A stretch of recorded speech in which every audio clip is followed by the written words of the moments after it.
You. Welcome aboard. My name is Adekunle Adejumo, and Excel Uwaezuoke is still here with us this morning. Let's quickly take a look at some reflections for the morning. I want to start with the very one that upset me on a daily. The people who are almost contending with the government of the day and talking about AKA Aberos, AKA loaders, AKA owners of the streets, and how they tend to drag the steering wheels with drivers. One very disturbing one happened right in front of my eyes on the road this morning, and it wasn't a good sight at all. Where an Amber was negotiating the steering wheel with the driver, and it took a lot of chaos for the passengers to actually alight immediately. That's not a good thing to do, and I mean let's make sure we get rid of those people. I not mean you should, but let's engage them. If it's possible, reform them. If it's not possible to reform them, send them packing. I wonder from where they were emptied into River State and how all of a sudden everybody is a landowner, even people who are not, primary custodians of, things around here, just to speak. Please, River State needs a lot of sanity in her transportation sector, and we cannot overemphasize that. I don't know if I ask Excel for multiple experience, I know he has a lot to say.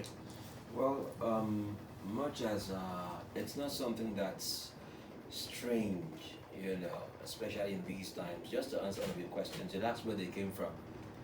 They came from neighboring states, right?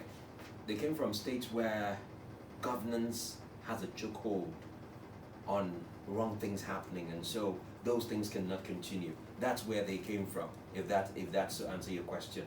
And River State has unfortunately allowed this eel to fester for so long to get. So that's what we're dealing with right now. And I don't know if anything is going to change it unless we decide that something must change. Till then, every bus stop is now a ward on a local government chairman, local government area, sorry, for the persons who have the strength and belong maybe to the deadliest of the cults to hold down, collect money, and nothing, again I repeat, nothing will happen. Because don't you see that you have police officers there? What are they doing there? Aha, so that's what it is. Well, as you can see, our phone line's buzzing. We'll not open that to conversation yet. No, you're angry, but we'll keep the advocacy on.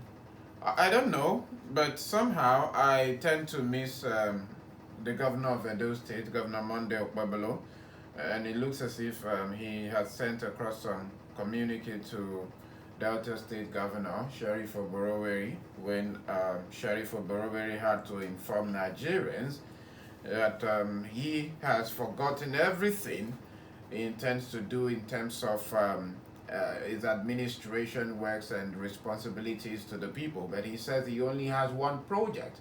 And the project he's talking about is not that of flyovers, it's not that of ring roads, it's not that of road construction, but that of what you listen to right now.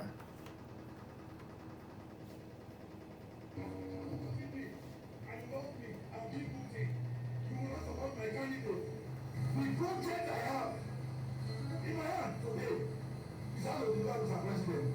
So what happened? Is what you have, your markets. People cannot market Mr. President.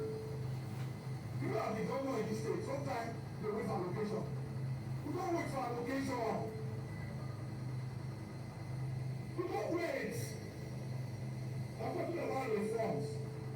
If the reforms not working, I want to ask you people, is it not working? If it's not working, council, can they go and... I don't know what project Excel has at hand now, but Sheriff Oboroweri has clearly stated that his own is to deliver Mr. President. And yesterday as well, from some of the stories making the round, we also saw how the First Lady of the country had pronounced cars to some people in the heat of the complaints going on around the country and women putting on colorful dresses, and some of them were pronounced to be given private cars. I would have suggested that would be done behind the cameras, but unfortunately it's what it is. Some people are rejoicing, while the greater population, they are whining and complaining. And here is Sheriff Oberoberi telling you that his project is to deliver Mr. President because allocations no longer get delayed. What a way to put an excuse. Surprised? I'm not surprised. You know, every man has his own distinct way of clapping. I think, with all due respect, His Excellency Sheriff Oberoberi of Delta State has just shown us his own way of clapping. You know, governance and politics, we cannot deny, have got a fine mix. But in his own case, it looks as if one ingredient is more on the high side than the other. So it's what it is, like they would say. And he has told us, he has told his people, the buck and the ball, like some people would want to say, remains with the people. What do they do with it? It's on them. It's on them. Well, that's about it on our reflections this morning. Let the people decide. And like they'll say, let the best candidate emerge. Let's get into the other aspect of Real Talk this morning.